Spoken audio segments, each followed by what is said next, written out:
कालाबद्धप्रमाणे याही वर्षी दत्त जयंती उत्सव रसायनी परिसरात मोठ्या उत्साही व भक्तिमय वातावरणात साजरा करण्यात आला. दत्त जयंतीचे औचित्य साधून रसायनी पोलीस ठाण्यात विविध धार्मिक कार्यक्रमाचे आयोजन करण्यात आले होते.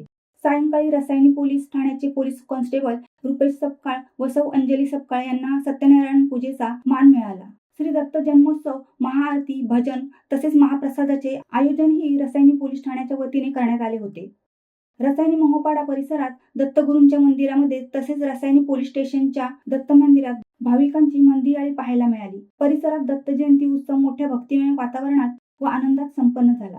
खालापूरचे पोलीस उपविभागीय अधिकारी विक्रम कदम यांची विशेष उपस्थिती लाभली होती. शिवाय रसायनी पंचक्रोशीतील सर्व सामाजिक, राजकीय, धार्मिक, शैक्षणिक अशा विविध क्षेत्रातील मान्यवरांसह पोलिसांच्या कुटुंबियांची हजेरी लावून दर्शनाचा व महाप्रसादाचा लाभ घेतला. रसायनी पोलीस ठाण्याचे वरिष्ठ पोलीस निरीक्षक संजय बांगर, सहाय्यक पोलीस निरीक्षक प्रमोद जाधव, पोलीस उपनिरीक्षक महेश धोंडे, प्रमोद हंबीर, सर्व पोलीस अंमलदार व पोलीस कर्मचाऱ्यांनी आलेल्या भक्तांचे स्वागत केले.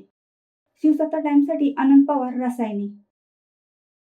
दे धडक बेधडक वृत्त देणाऱ्या आपल्या शिवसत्ता टाइम्स न्यूज चॅनलला लाल बटन दाबून सबस्क्राईब करा आणि बेल आयकॉनला क्लिक करायला विसरू नका.